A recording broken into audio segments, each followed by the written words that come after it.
Guys, I'ma keep it real. This video might be cursed for me. Like, the amount of stuff that went sideways or wrong throughout the production of this video, as in the recording process and the editing process, it's actually crazy, guys.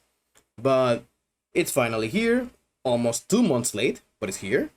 And I hope that some of you can still find something useful in this video, and if you do, please consider leaving a like. And if you're interested in more Monster Hunter content, also consider subscribing.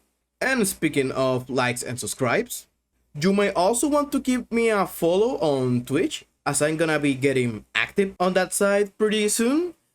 I plan to stream more Monster Hunter games, not only Monster Hunter Sunbreak, but other games like World. I've been also thinking about streaming Monster Hunter 4, since I want to revisit that game. I also want to play other games that are in the same genre as Monster Hunter that you guys may like, especially if you like Rise and Sunbreak, this being the God Eater series. I plan on streaming that entire trilogy pretty soon. So if any of that sounds fancy to you, then yeah, consider tuning in on the future Twitch streams that I'm gonna be doing. And if you don't have time for that, it's fine. Just stay subscribed here on YouTube, as I'm gonna be doing videos basically highlighting and whatnot my adventures on those games. But yeah, I think that's enough for this disclaimer, so roll out that intro montage.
Hello everyone, Hideout here today, trying to sell you on one of my favorite playstyles of Sunbreak. This one being the Berserk Surge Slash Greatsword, or Elemental Greatsword if you wanna keep it simple. So what is the Berserk Surge Slash Greatsword?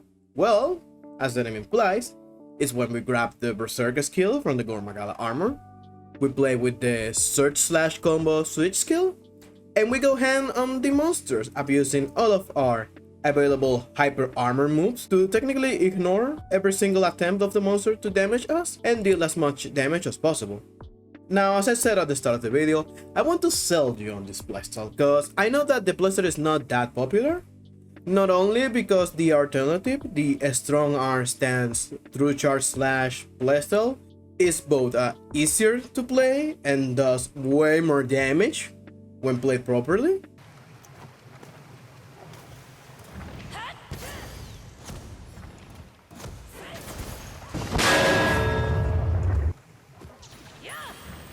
But also because, again, not that many people play with Surge Slash, and therefore there is not that much info running around.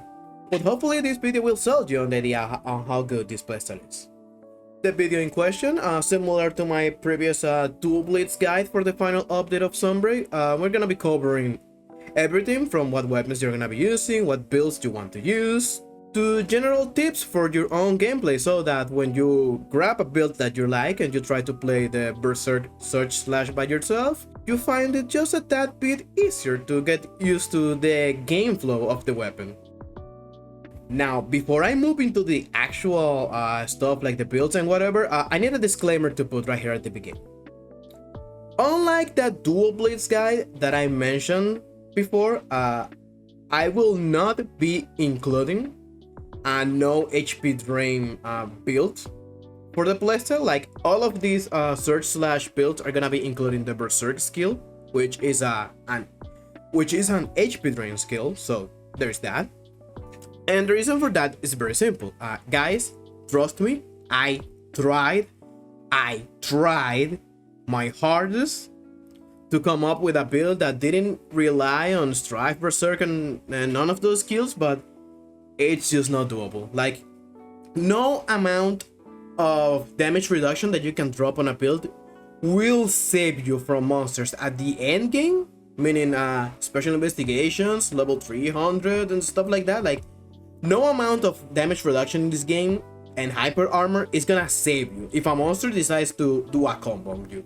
So in order to guarantee the consistency on the playstyle, you will have to use Berserk, whether you like it or not. But because I understand not everyone likes to be constantly losing HP while fighting a monster and whatnot, I will once again offer a build that makes it so much easier than usual to keep your HP at top condition even while running the Berserk skill that is supposedly to be draining all of your HP and whatever.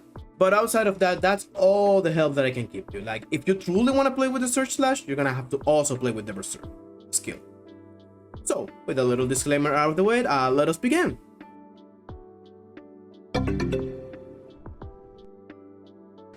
Now, to begin with the building portion of this video, we're gonna be talking about the weapons that we're gonna be using for our Surge Slash playstyle. These are, for elements, the Fire Tree Greatsword, the Kesu Greatsword, the Royal Ludrod Greatsword, the Lacombe Greatsword, and the Primordial Malsino Greatsword. All of these weapons are to be augmented in the same way, that is, a single attack upgrade followed by full elemental attack upgrades.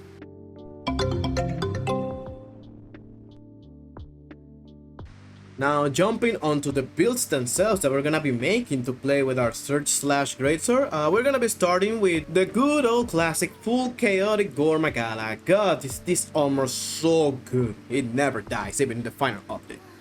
Going full chaotic Gore Magala will provide us with all the basics that we need for the Strife Berserk playstyle, which is the base of the Surge Slash Elemental Greatsword. Now, after grabbing the entire armor set and our greatsword of choice, you want to pair that with the weakness exploit level 3 talisman that you can easily guarantee through the Cyclus Melding option that you unlock after beating Amatsu. And you want to use the one with the best slots as possible. If you can also grab on the way a useful skill, like, I don't know, Blood Ride, critical or element exploit or something like that, that works, but focus on getting weakness exploit level 3 and as many slots as you can. And of course, the decorations that you want to put on the armor are as follow.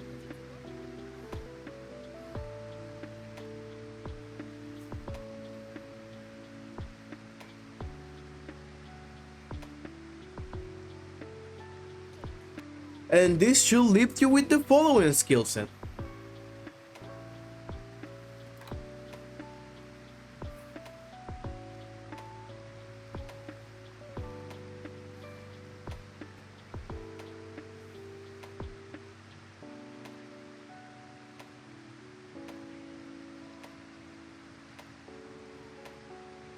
So, what more can I say about the full Chaotic Gore Magala set? It literally has everything that you need for a high elemental damage playstyle. It gives you way more than 100% affinity. It even gives you some raw attack in the form of resentment. It gives you the survivability of the Berserk skill.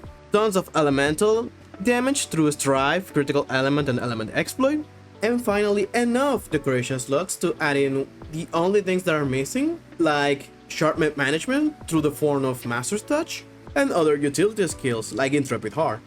The last touch that I recommend to keep to this build, if you want to like stop here and don't go further in case you don't have like crazy talismans or whatever, my best recommendation is to augment this build for 3 points of Mellow Hellfire, which is an additional 20% elemental attack while you're in your blue scroll, which is the scroll that activates the Berserk skill and therefore the scroll where we're gonna be staying most of the time throughout the fight. And after grabbing those 3 points of Mellow Hellfire, I also recommend to grab both Berserk armor pieces, which are the arms and the legs of the Chaotic Gore Magala armor, and augment them through the slots plus augment option. Be aware, you can sacrifice any of the skills on both of those armor pieces. Like, as long as you can keep your Berserk point intact, you can sacrifice any of the skills on both of those armor pieces, okay? And again, sacrifice whatever skills you need to get a +3 decoration slot upgrade. And with that, we move into my second recommended build. This is basically the easy mode for a Strife Berserk build. If you have seen my Dual Blades guide, you will recognize that one. Only that this one comes into a slightly different flavor than the one that I recommended on that video. And this is the comfy Strife Berserk build. Now, at a simple glance, this build looks exactly the same, and it's because, well, it is.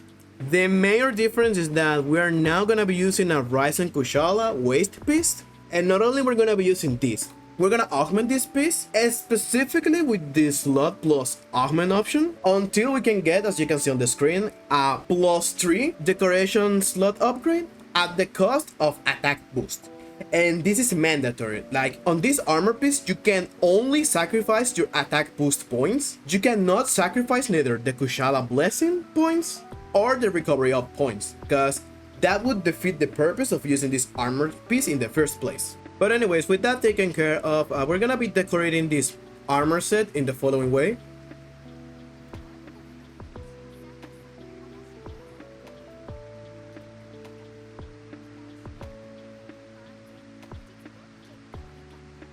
Leaving us with a pretty similar skill set to the one we had with the other armor set.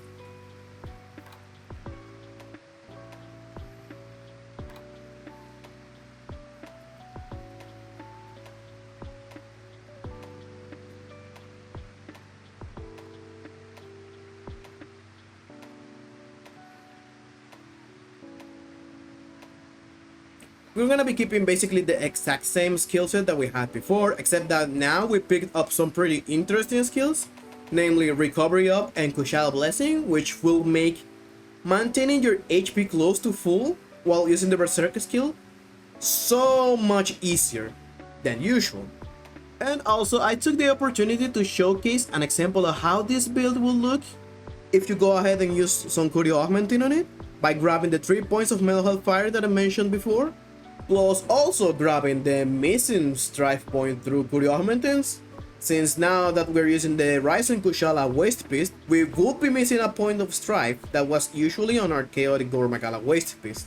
Now, for anyone who stopped at this build, I want to take the opportunity and explain why, if you really dislike HP drain skills, you should totally give it a shot to the Berserk playstyle with Greatsword using this specific build. I don't want to go into details on this video because I already did so in my Dual Blades video, which is like completely time-stamped. So if you want to hear for the full explanation as to why Kushala Blessing and Recovery Up are so good and helping the HP drain from Berserk on that video, so there's that.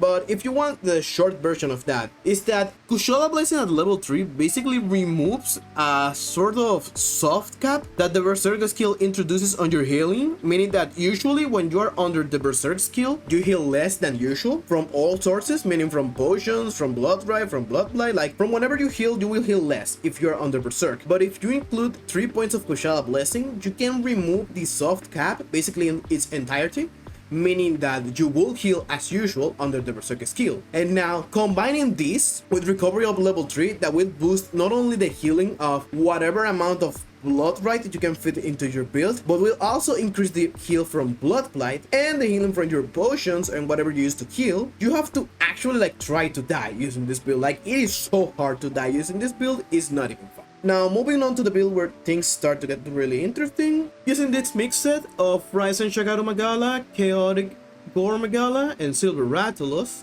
combined with, again, whatever good Berserk 1 Talisman we managed to grab from the Vigor Melding option, and decorating this armor set in the following way.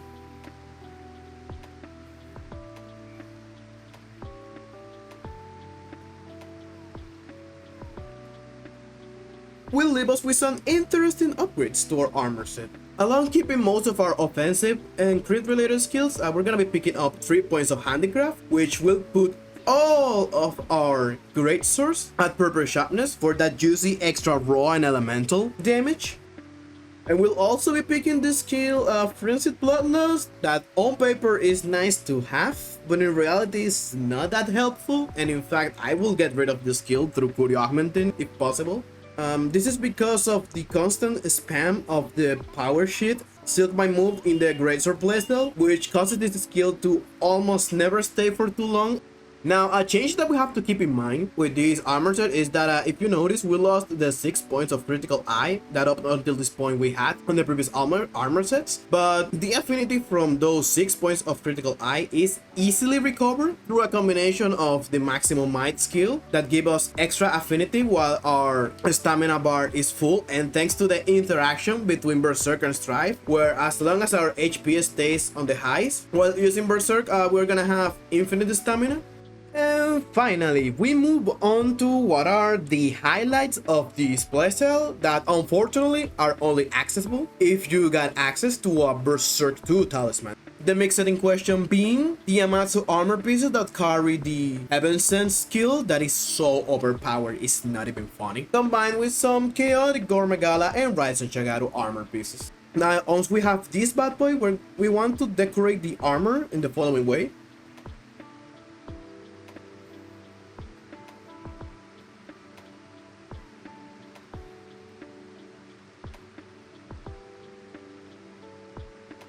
And that will leave us with the following skills.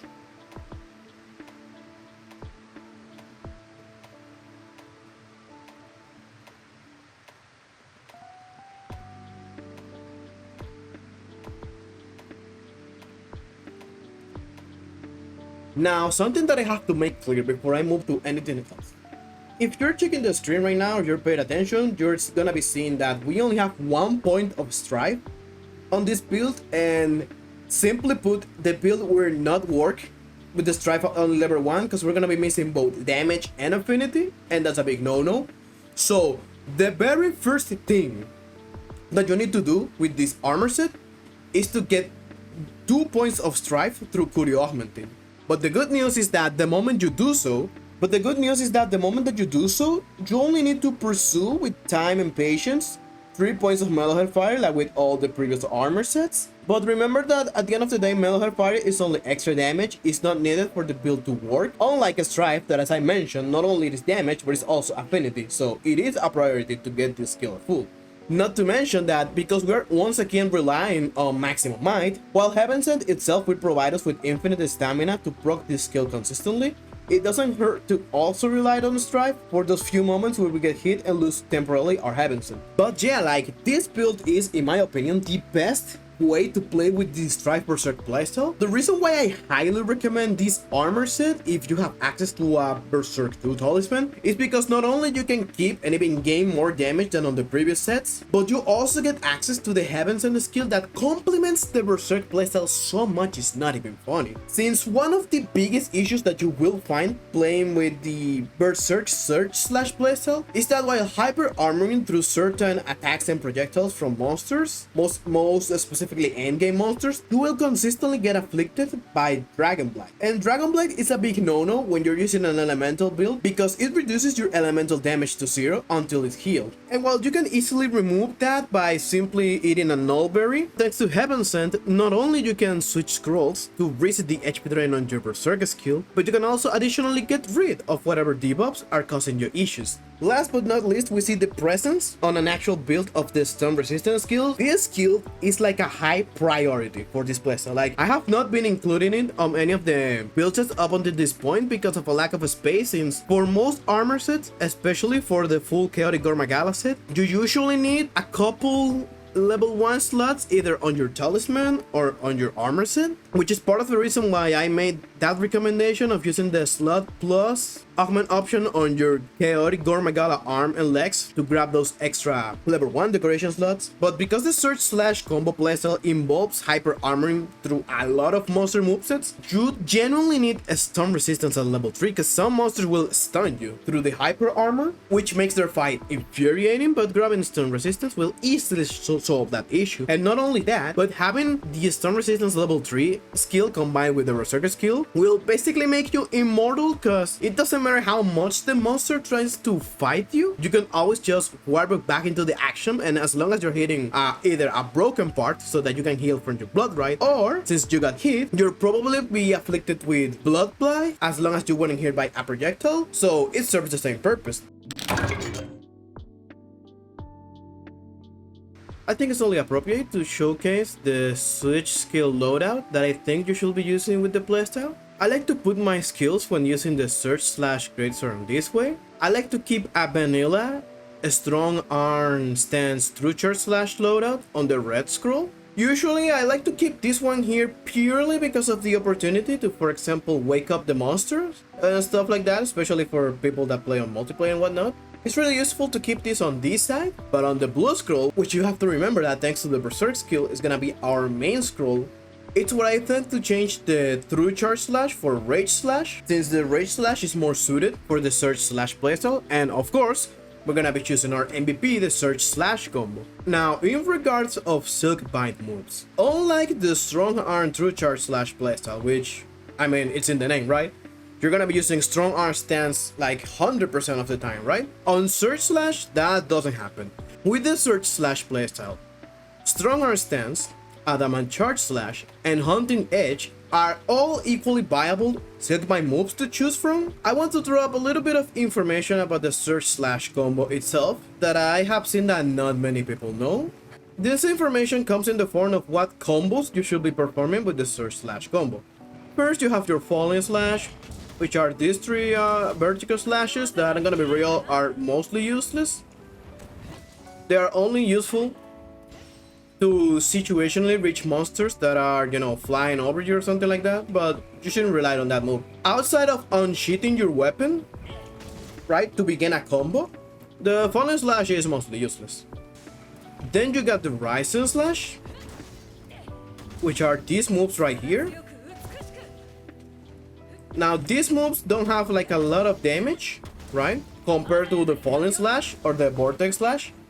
But what they do have is a natural part break multiplier, meaning that even if you don't have part breaker on your build, using this series of moves will break a monster way easier, meaning that using that series of moves against a monster will break their parts way sooner. Also, the Rising Slash one is a perfect gap closer for when your weapon is already unsheathed and you want to start a combo on the monster. Just Rise and Slash, and you can immediately transition into any of your other moves. And last but not least, we have the Vortex Slash. The Vortex Slash is the hardest one to hit because of the circular motion and the double hit nature of that one.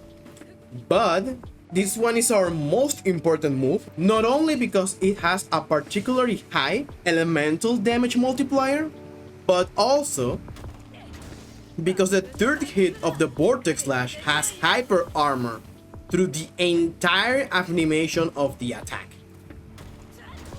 So anytime you go in whatever second move, and then you go into Vortex Slash 3, you are invulnerable for that entire animation up until your Hunter because of the Greatsword again. Pretty good. So personally, in my opinion, the combo that I like to use the most when using Surge Slash combo is very simple. When I have my weapon sheathed, I like to go in Falling Slash, into Rising Slash, into the Vortex Slash 3. Then you go for a charge attack, rinse and repeat. Then, when your weapon is unsheathed, or you are, for example, trying to loop back a combo after a charge attack, you can go for a Rising Slash, Vortex Slash, then charge attack. You can roll back if you want to, and begin the combo once again.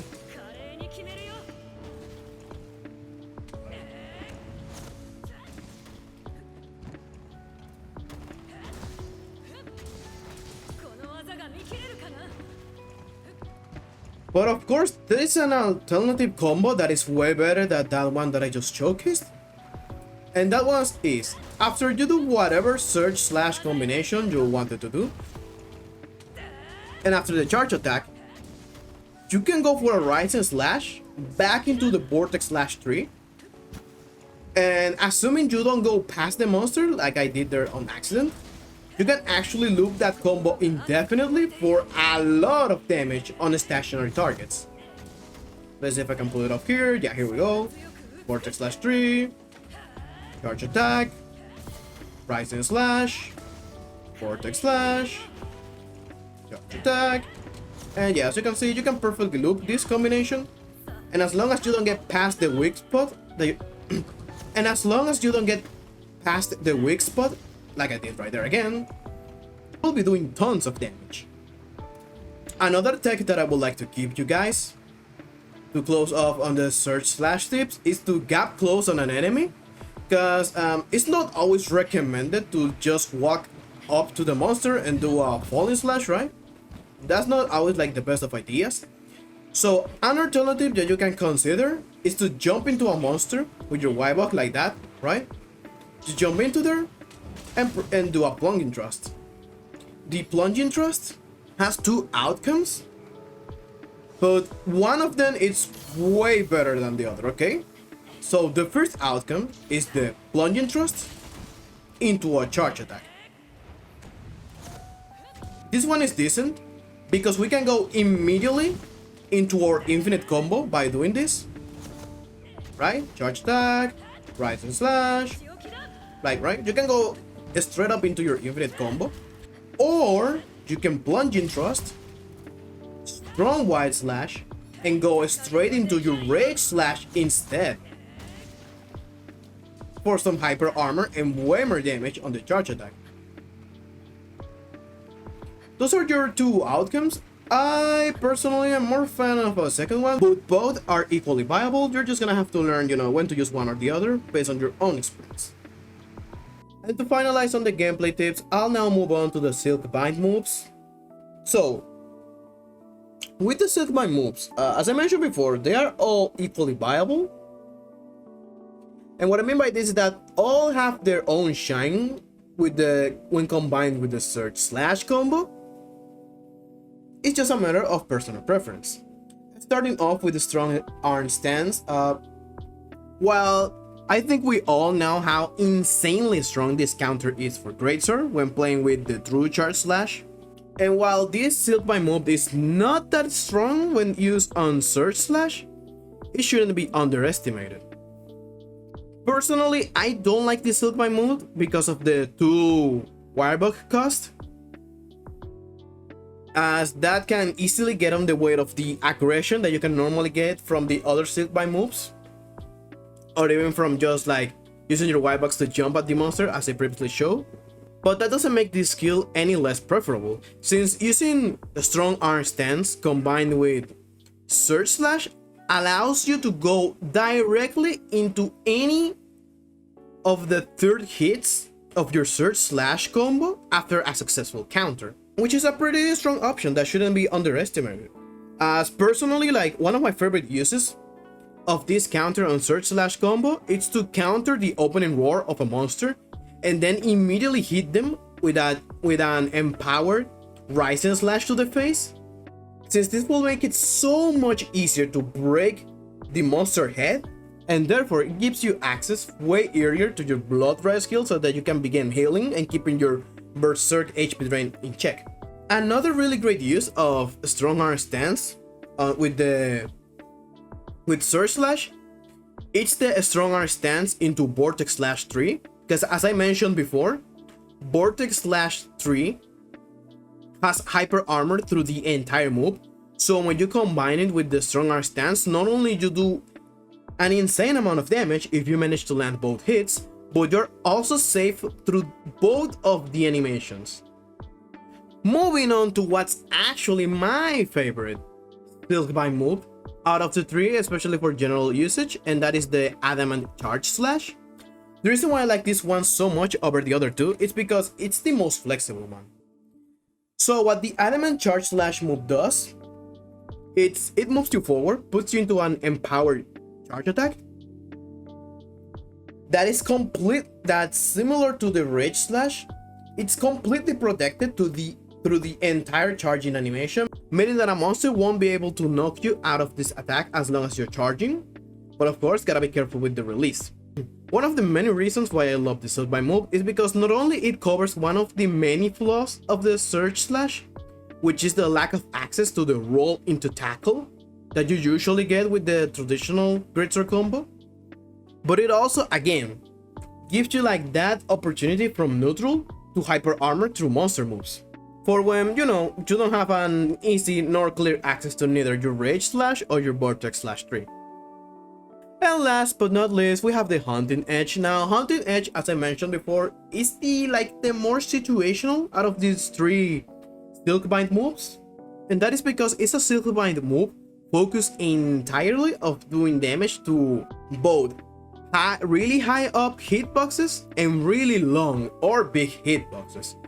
This Silkbind move really shine against all of the really big or flying monsters of Rise and Sunbreak, like for example Ibushi, Narwa, Amatsu, Geismagorn. Like, Hunting Edge really destroys these guys.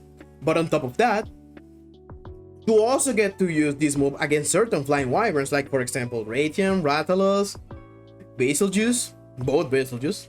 Hell, I personally also like a lot this move against certain monsters like Volcano. And that's gonna be it for today's video, guys. I once again hope that you guys found at least something useful on this video. If it's not for the builds, maybe the tips or whatnot. If it's not for the builds, maybe the gameplay tips or whatever. But whatever is the case, if you did find something useful, please consider supporting the channel with a like. If you're interested in more Monster Hunter content overall, also consider subscribing to the channel. Also consider giving me a follow on Twitch, as I'll be getting active on that platform in the following days. I'm gonna be playing a bunch of Monster Hunter, games related to Monster Hunter, and maybe some other games here and there, just for variety's sake. And I'll see you on the next video or stream. Bye guys!